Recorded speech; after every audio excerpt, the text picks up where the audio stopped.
I mean, we were just talking backstage. We're getting into venture capital, and the humbling thing is there have been media companies that have been funded to the tunes of millions of dollars to do exactly what Earn Your Leisure is pulling off right now. And Earn Your Leisure has done that by leaning into the authenticity of the culture. And whenever we're standing in a room full of 5,000, 6,000 beautiful black and brown faces, all hungry to build wealth, all hungry to build knowledge, it's a humbling, humbling moment. So I'm well and I'm honored to be here.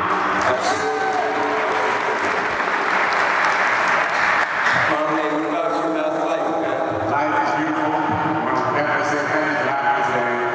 All praise is due to the Almighty God who has brought these beautiful people together to learn about money, power, wealth, and freedom. Absolutely.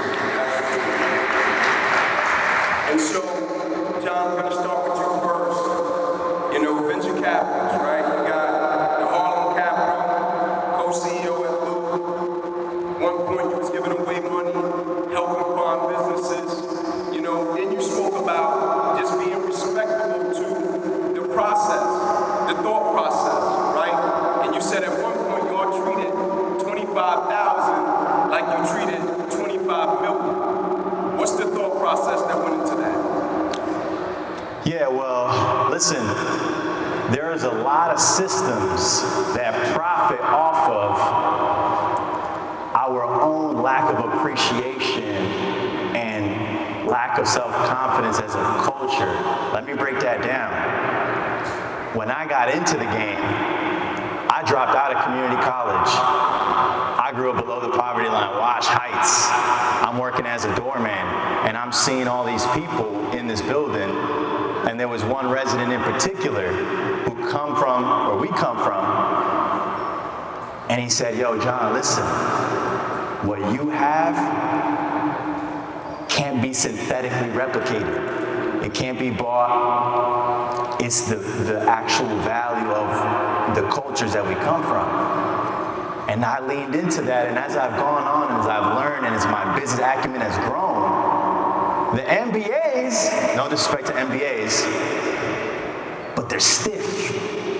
They can't loosen up. They don't know how to slip and slide through the matrix. And so my comment on Earn Your Leisure 45 about treating 25K like we treat 25 million is really rooted in understanding that the same things that you likely grew up embarrassed about is our superpower. I was always embarrassed that my mom and dad didn't have careers. My mom sold super soakers in the park. My pops was a presser at a dry cleaner. I was embarrassed about it. But the same stone that the builder refused would always be the head cornerstone. And my first business was a dry cleaning business. And I told my old man, yo, Pops, let's do this. And you're able to build on the seed that we have when we come into this game. The only problem is we're made to believe that they're curses. But if you could flip the perspective and you say, this is my superpower right here, and it equips you with the insights and the perspective to build businesses that only we could build. That's how you get to Earn Your Leisure. That's how you get a Loop. That's how you get a Greenwood. And so that's what I would love to unpack. And also, we have now black emerging managers redistributing the allocation of capital and putting it in your guys' hands. So we could go do all the things that we know we need to do. Yes, sir. Kwame. Yes, sir. Stanford honors grad. Oh, shit. Stanford honors grad. Let's give it up for that alone. Venture capital is a type of investment. And it's an investment where you're going to super early stage companies that you believe have the opportunity potential of being massive companies in a relatively short amount of time. That's venture capital. These are private companies. This is not investing like a Robinhood in the public market. Just the early stage companies. And how I got into it, believe it or not, was working with the legendary rock star Prince. And I got to work with him in the latter part of his life, very closely. And Prince was distraught after Trayvon Martin's murder was acquitted. And he asked this question, he said, why is it when we see black kids wearing hoodies, we think that they're criminals and thugs?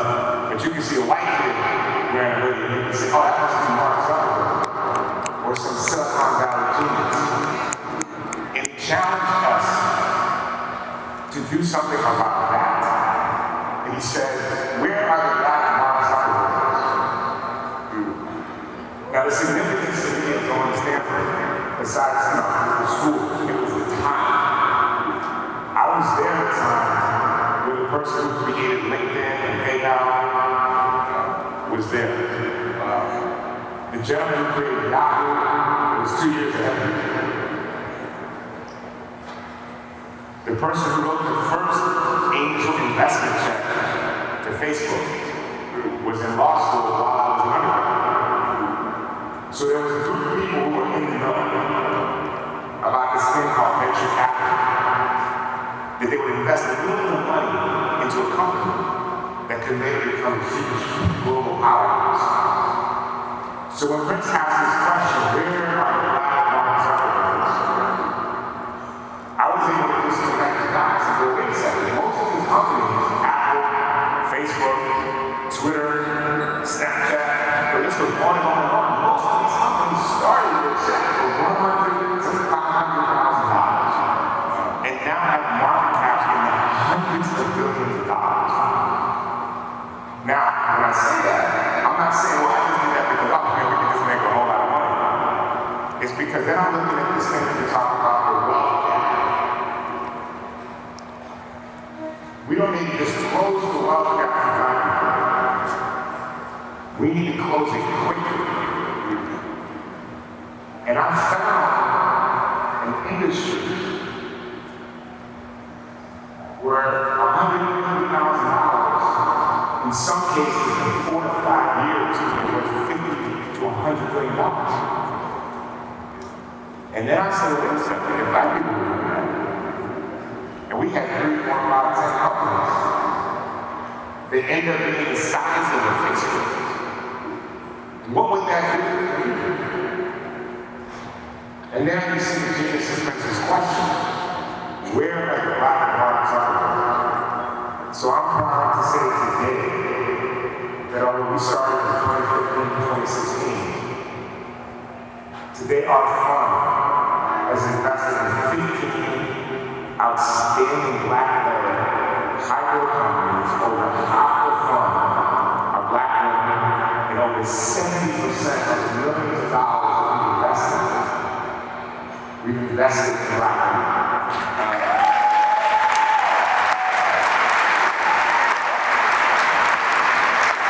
That's amazing. And I just want to piggyback off of that because there's a wonderful point in there, and that is that in the last year, we've seen a record wave of liquidity. IPOs after IPOs and after IPOs. And if y'all watch Market Mondays, y'all will learn how to capitalize on a company once they've entered the public markets. But what you and I do is the private journey.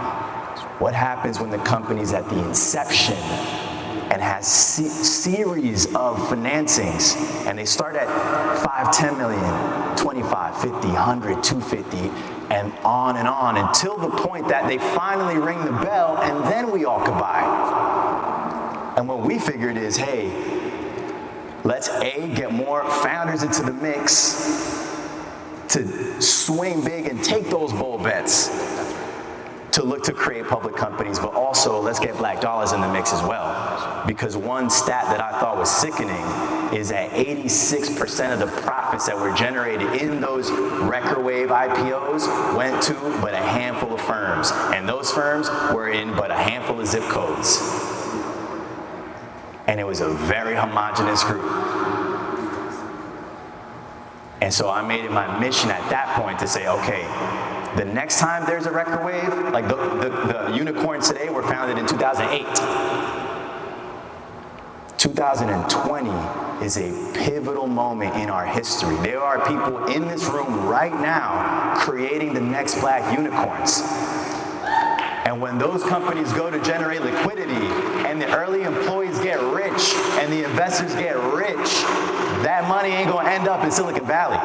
It's gonna end up in Atlanta, it's gonna end up in Harlem, it's gonna end up in Oakland. And so just to provide a little bit of context about my perspective in this conversation, I'm a founder, I'm a raw founder, but at some point I became an angel investor and I co-founded a firm called Harlem Capital. And Harlem Capital became the first institutionally backed seed stage diversity focused fund. We set out to raise $25 million. We raised $40 million backed by one of the largest institutional investors in the world, TPG. And I believe that that makes us one of only a handful of under 30 people of color investing in women and founders of color. And I learned the code. And I've recently stepped back to start now what I'm working on, Loop, a vertically integrated insurance company. For us, by us insurance. But now I'm raising capital as a founder. So what we can have now is a discussion that can share with you all different sides of the table. What you look for when you're investing, what you should do as a founder, how you should play all different sides. Yeah. So with that said, John, at what point should somebody seek venture capital? Well, it's a good question. VC, the important thing to understand about VC is, guys, I know it gets a lot of attention in TechCrunch and all this other shit, but the reality is it's a sliver of an asset class in comparison to all the capital that's invested. Okay, so if you want secure returns, you go into real estate, you go into stocks, bonds, mutual ETFs, and so on. Alternative investments is a sliver, and of that tiny sliver, there's another sliver that's called venture capital. This is the riskiest sub-asset class of the riskiest asset class. And so, if you're invested in VC, risk and reward, right? If you're gonna go for the absolute riskiest types of investments where you are likely to get a lot of zeros, then you're only gonna take that bet if you can find a couple of companies that you believe can go all the way. And so if you're looking to build a franchise, VC is not the model. If you're looking to build a regional company, VC is not the model. If you're looking to grow a business that can leave a footprint on the country and the world, VC might be the model for you. And the reason that's important to emphasize is because different types of capital behave differently. Debt is easier to come by. It's a little bit more conservative. Show me the docs, I'll check boxes, you get a fucking loan. Private equity behaves a certain way. VC behaves a certain way. And what I've learned about VC, and I know you'll probably ask this question, well, what do you look for? But everything you've read about what they look for is some bullshit. How do I know that? Because I have seen with my two eyes as a VC and a founder, they'll always say, oh, let me get the metrics, the metrics, the metrics. You can have a company with the same metrics and have two founders pitch it and have completely different outcomes. What does that tell you? I get chills thinking about it. It's about the intangibles. And actually, I'm getting some revelation right now. The shit that makes you successful in VC is the same shit that makes you successful in hip hop. What do I mean? In hip hop, you gotta have that undying confidence and say, yo, I'm the king of New York, what's good? Before you actually believe it. Okay? You gotta say, yo, what's good? You gotta be able to look someone square in the eye and say, yo, I'm gonna raise $20 million at a $100 million valuation. Oh, but you don't have the metrics. Listen, metrics, let's put that to the side, Papa. Let me tell you about this vision that I got. You see what I'm saying? So don't believe all this, oh, let me get the metrics. The metrics are important, and you gotta know your numbers cold. But that's table stakes. That's table stakes. If you don't know your numbers cold, you ain't ready for this game. But once you know your numbers cold, what separates the good from the great? It's the intangibles that you're able to bring to the business.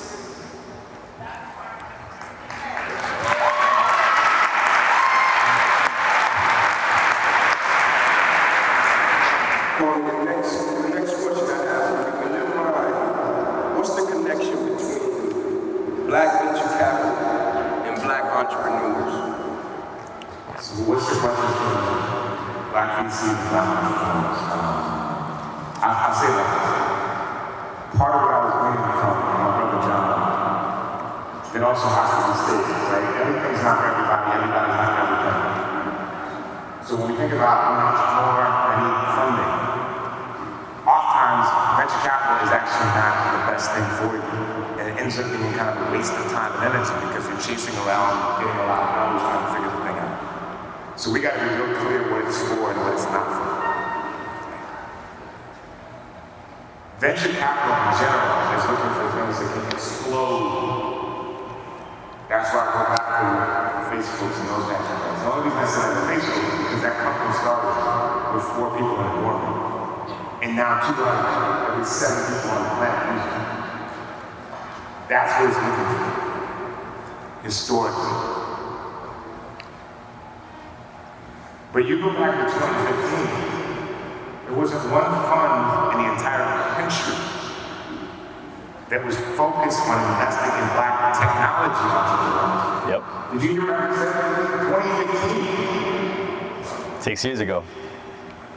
So when you look at what's happening now, with Drew Burns down here, a $50 million fund, with John Henry and his team started with Harlem Capital, and now where they are today, there's opportunities that we've never seen before. But you gotta be really clear what it is that you need, and VC is not always the best thing for you. So you gotta spend, as John was saying, on different types of investment opportunities so that you are connected to the right type of money. That said, I'm gonna give you what I call Kwami's 5 pillars of the pitch. If you haven't seen my Earn Your Leisure, it's episode 73. So make sure you watch it. This is Kwami's 5 pillars of the pitch. This means when you're talking to a potential business partner, not just an investor, but somebody's going to be a business partner with you invest. These are the 5 things that you need to be focused on. 1, what problem are you solving for the market? 2, how big is that problem?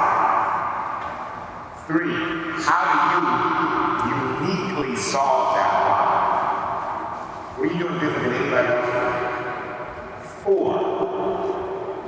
how do you monetize solving that problem? What's your business model? And number 5, and this is just personally the most important to me, doesn't mean it's for everybody, all investors, but for me, number 5 is actually the most important thing. Why are you and your team best qualified to solve the problem? And what I see too many times, especially with our folks, is that we say, man, I got this idea and I need some money. I got this idea and I need some money. I know he wants to give me money because they're not obligated to give you money. Mm-hmm. What investors are looking for is opportunity. And I think in general, I'm going to live here, but in general, people have been taught that we're playing a game of meritocracy. Your reward comes from your merit. If you do good, you get rewarded. In the investment game, you're not dealing with meritocracy, which is what John was talking about. The game we're playing is called value proposition. What value are you bringing to the table? That's what gets an investor's interest. It's not how great an idea is. It's what value are you bringing. I'll give you an example.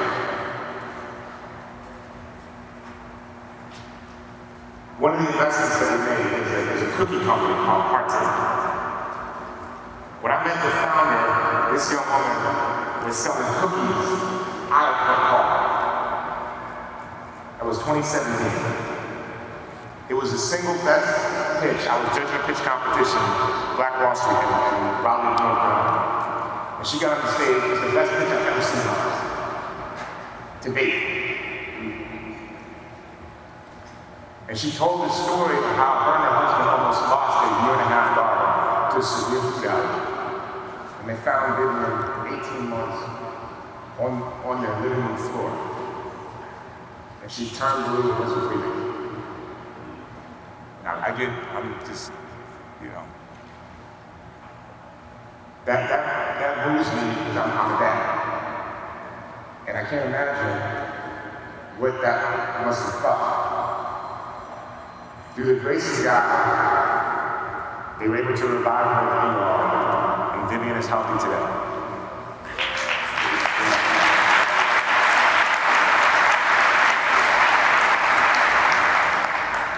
But the founder, Vivian's mom, Denise,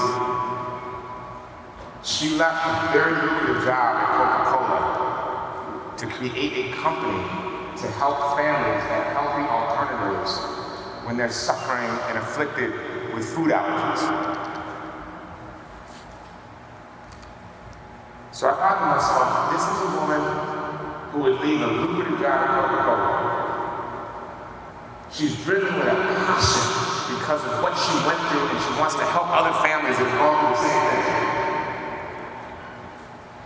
And she's all in.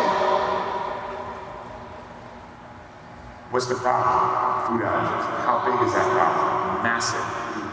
How does she uniquely solve it? Whole new recipe, whole new way of tackling it. How does she make money? Great revenue. And why is she best qualified to solve this problem? She's checked all the boxes and I felt a connection with her.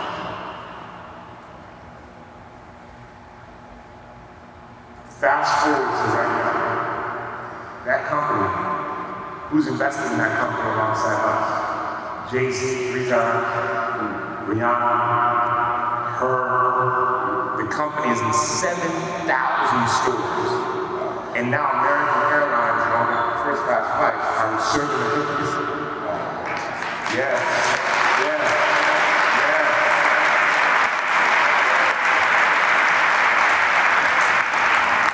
So that's just one example. Partake, make sure that you buy some Partake if you're not going to know. But I'll say this. There's a lot of talk when John and I got into this industry. Everybody was talking about, well, less than 1% of black people end up getting venture capital. And people kept talking about it and complaining about it. And I come from a school of thought thinking that says, you can complain or you can create. And when I saw this, only less than 1% will get, black people get, that's a massive opportunity for us. Mm-hmm.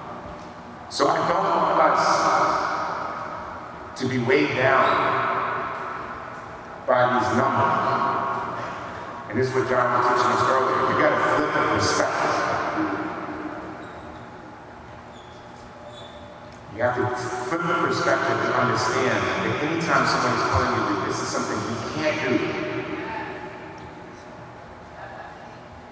that's code for this is what you're supposed to do. Let's go. Yo, and I'm sitting here thinking, yo, if all the billion-dollar companies that exist today, for the most part, were funded by white guys, two white guys, it makes me smile with opportunity, because how many more billion-dollar companies then are yet to be created? Because we traditionally haven't played in this space. But something that you said was powerful to me, that this founder was able to connect with you. And there are so many of us here that have powerful stories, but yet the allocators of capital can't connect with our stories. I'm sitting here, I'm a qualified entrepreneur. I'm sitting here pitching the insurance problem and how insurance is structurally racist. You're priced today based on predominantly your credit score. How much money you make, where you went to school. That's 80% of your price before you even touch the wheel. I'm explaining the pain to a white investor, and he says, John, man, don't you think equity is a nice to have?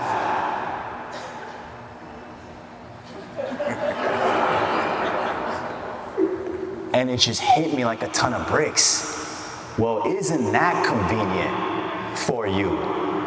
That the way that the system is set up, because you stand to benefit and don't feel the pain, you can discredit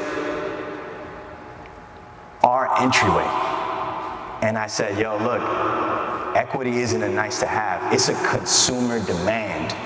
Today, Loop has over 30,000 people waiting to ride with Loop because we're getting messages every day from people saying, yo, I can't wait to be represented in insurance. I can't wait. We secured $30 million of reinsurance capacity from the third largest reinsurer in the world, $50 billion company, A+ rated paper. And we just signed a term sheet that will make our Series A round the largest round ever raised by a founder of color. You tell me if equity is a nice to have. You tell me. You tell me. Appreciate y'all, man. Yo, and bruh, I'm getting chills right now because we ain't never had a financial services company literally built by us to serve our shit. I can't wait. I can't wait. And this same attitude right here, I need y'all to bring it. And when you hear them say, yo, VC's not for you, say VC's for me. I need y'all to bring it. That's what the fuck I'm talking about. That's what I'm talking about. When you hear people say, yo, VC, and I want you guys to understand, when you hear us say, yo, VC's difficult, blah, blah, blah, we mean it. It's fucking hard. Right? Like, only 1% of businesses are gonna get funded anyway. So like, oftentimes you're being told no just because it's a no, not for any other reason. It's a no. Timing, fit, bunch of reasons. However, in 2019, VC, in 2018, the total amount invested into VC was $89 billion. 2019, $134 billion. 2020, $200+ billion. This asset class is growing at a pace that is unignorable. And also, just like crypto, we're on the ground floor of crypto, you can't miss that wave. You have to back into your blueprint. I'm personally not a stock market guy. I have all my money in real estate and fucking startups. That's just what I like. If you're in this room and you love being a founder, rolling your sleeves up and eating shit all day and making businesses, guess what? The public markets have no stocks to trade if we don't go make the businesses. So now, it's difficult, we know that. It's unignorable. We must participate because this asset class is the asset class that creates the companies of the future. You'll never get a loan and create a $100 billion company. It's VC. It's VC. And if this message resonated with anybody in here, then I'll have felt good about that because I want you all to go step up and take that swing. And whenever you hear terms that are fucking mystified and they say, what's the LTV of the CAC? You could just say, fuck you. And you could say, I know how to roll in my hood. And like, yo, we grew up with the principles of business in our same streets. The problem is, it was whitewashed and then refed to us with some crazy fucking terms. But it doesn't mean that we don't know what we're doing. But I need you all, I need you to know your shit cold.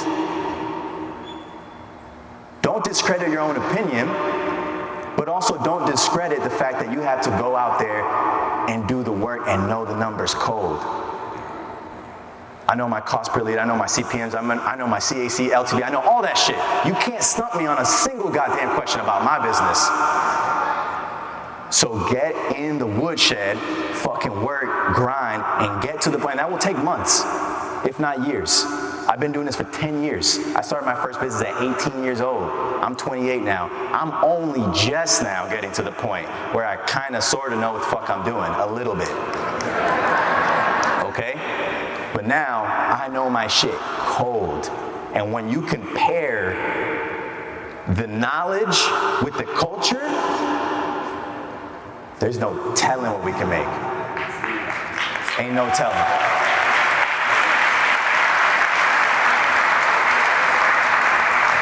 Coach now than hundreds of people. I wish as a younger person, I had sought that out. To create your own personal board of advisors. People who are older than you, more experienced than you, who know much more than you, but much more importantly, see, when you get older, you got so much experience and wisdom, and all you want to do is pour into younger people. So we're looking for people who are younger, who are hungry, who are sharp, who have sense enough to know that they don't know everything.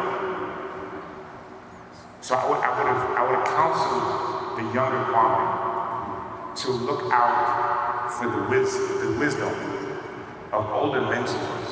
It would have saved me a lot of time, a lot of energy, a lot of heartache. And I think the last thing I would say is this. And I'm glad that you contextualized the question around, we up and down, John's killing, raised 40 million with Harlem Capital, 30 million with Luke, about to drop his speech, close. Black Star Fund is killing right now, all that stuff. The reality is, we both come from very humble things. Stanford is big. My father was born in a village in Africa with no running water, no electricity. My mother was basically abandoned at 2, born in London, and raised by foster parents in Wales in the mid 40s. And they came to this country with nothing. The journey that I personally went through, suicide at 16 in 10th grade. I've been to the apex in the world, and I've been to the lowest and darkest places. Being an entrepreneur is not something that you can just choose to do. It's something that you are hardwired to do. That's a fact. I slept on the floor of a recording studio in a recording booth for 5 years to create a business that ultimately failed. Wow.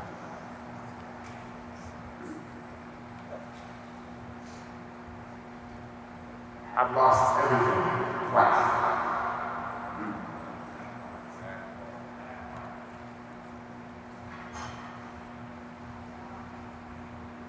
When you're in the darkest place of your life, there's only one thing that can resurrect you. I stand here today, I sit with my brothers here today, as a testament of what God can do for each and every one of us. Because God can say, wait a second, young man, you don't know what you're called to do. You don't know who you are. You can try to figure out how to do this thing by yourself, which is why it's not working. Are you ready to be born again? Are you ready to be reminded? When you are humble and on the ground to your lost, your wife and your family, your money, and nobody will do it. Talk about it. Yes, sir. Straight on, you said I've been there. I was living on the floor like this in a hotel. And I said, God, I cannot go and go with this. And I apologize to you.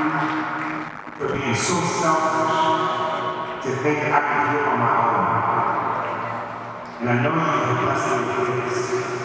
And I'm supposed to use those gifts to serve. And God, you just need one more chance, God. I promise you, God. I promise you, God. You just need one more chance, God. I promise you. I will serve you each and every day of my life to spread the glory of your kingdom. So all I can say now is this, and I'm going to evangelize, that the success that we have is brilliant as my young brother is. We know it's not. And no matter what challenges, especially the community, that you may be having in your life, understand, you go through the trials and tribulations so that you can be a testament of the power of God.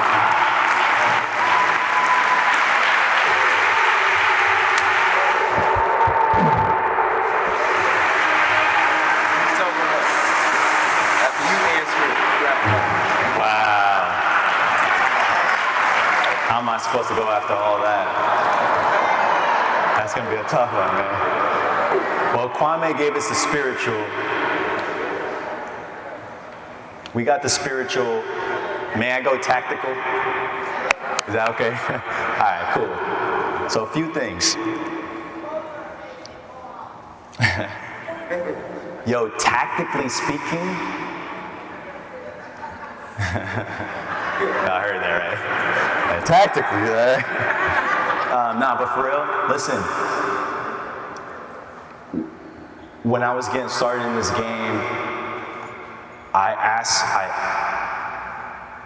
I discovered the power of telling your own story. And this ties wonderfully seamlessly into what was just shared. Because the other day I asked myself, imagine if Jesus Christ didn't share the gospel. I thought, interesting thought. He had the message, but imagine if he wouldn't have gone out there and pounded pavement and knocked on doors. And I thought, how much of a disservice would it be to your gift, your story, what you got to say, what you want to do, if you don't go out there and share your story? And so at that particular moment, I said, okay, cool. I know what I'm going to do. I'm going to hit up Forbes. I'm going to hit up TechCrunch. I'm going to hit up all these publications. And we place over the amount of emphasis on celebrities who get invested in deals with, by the way, I know for a fact, a small amount of capital, and they take all the credit in the world. And I love the celebs. But the reality is that when you become dependent on someone else's distribution, then your own sense of if you're hot or not is dependent on if you're on their airwaves. And they weren't going to tell the story how we was going to tell the story. So I made a decision. I was tiptoeing in and out, and I made a decision to go full body into it. In my living room in Harlem, on empty. And I said, yo, you know what? I'm finna tell this story because I got a story to tell. And it wasn't about me posturing as a guru. It was about me sharing with the world the actual experience of what it was like to be in my stage. Yo, I'm broke as fuck at this moment. Here's what it's like. But I'm gonna go do X. I'm gonna go do Y. I'm gonna go do Z. And I'm really grateful to myself for having been brave and done the thing that I felt was right, even when I wasn't making money, even when I came home and I had an eviction notice on my door, even when my pop said, yo, you might want to think about doing something else. I persevered, and what I realized is that our career path is a lot like a slingshot. If you don't withstand no pressure, you ain't gonna go nowhere. But if you can withstand the pressure that comes with our realities, believe me, I know.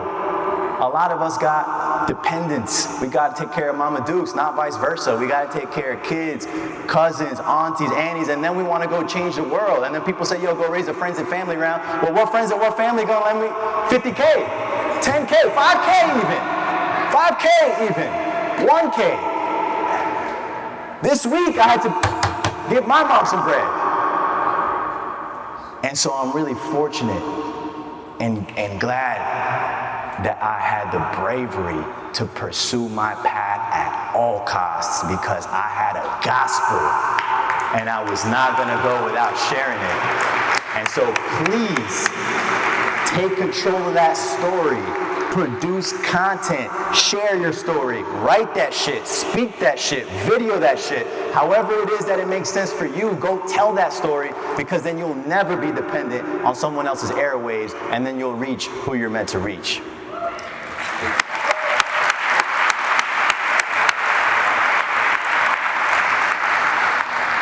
Kwame, John, man, we both thank you for your brilliance, for your insight, for your wisdom. Guys, if you don't mind, man, give them a hand, please.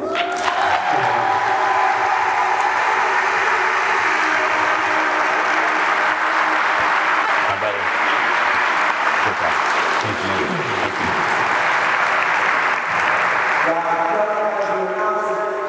Me and Kwame are going to exit the stage. God bless you. Appreciate y'all, man. Wow, what a crowd, what a crowd. Listen, so we talked about value creation and going from, in our seed round at Loop, we were $10 million. Imagine getting into that for some of these public companies today. I know for sure, this time, this is my third go around building a company, I know for sure we're gonna go the distance, we're gonna create some value. And at Loop, we really wanted to lean into the power of community. And we thought, wow, well, how can we do that? Well, one of the ways that I firmly believe in is the power of equity. And at Loop, 100% of our employees get equity in our business. I don't care if you're at the call center or you're at the C-suite, we're all participating in the ride. But then we thought of something real interesting. What if we could allow our entire community to participate in these venture rounds? Now, I know you all have seen a bit about crowdfunding, but here's the deal. A lot of times when people crowdfund, they need the capital from the crowd to prop up their businesses. What we're doing is something completely different. You see, we already inked the term sheet, $20 million plus. And I told these VCs, yo, y'all gonna have to make room. Y'all gonna have to make room because we want the same communities that we insure to grow alongside with us. And I teased this a little bit at Market Mondays that we was gonna open an equity round, and y'all have been asking, and I thought, what better time than at InvestFest to officially open up the equity round, because they don't call it InvestFest for nothing. So yo, throw it up on the screen right now. And Ryan Leslie, I promise I'm gonna switch to superphone after this, but just for this room right now, if you guys text equity to that number, there's no institutional minimums. If you're a VC, fuck you, pay me, $5 million minimum. If you're the community, I want you guys to participate in this growth cycle. And again, show people that equity ain't a nice to have, it's a consumer demand. And you get this type of announcement only exclusively at InvestFest. So thank you all so much. I appreciate y'all. Peace.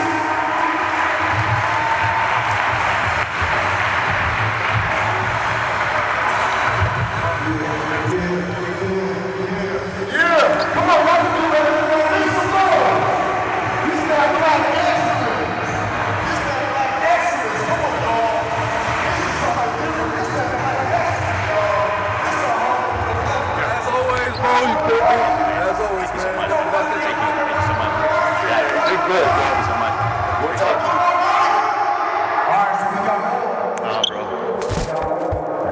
Oh my God. Are you kidding me? Are you kidding me? Wow. Thank you, man. Thank you. Bless the kid with the platform, man. Anytime. It's your platform. It's yours, man. Appreciate that, man. We share. That's love. We share it. we out share. Let's fucking go. You got a couple seconds? Yeah, let's you do mind, it. I wanted to get a picture of you and Jay. Yeah, we didn't get a clean one earlier. Absolutely. Let's do it. So. All right, bet. You ready, Jay? I'm ready. Let's do it. My guy. All right, let's do it.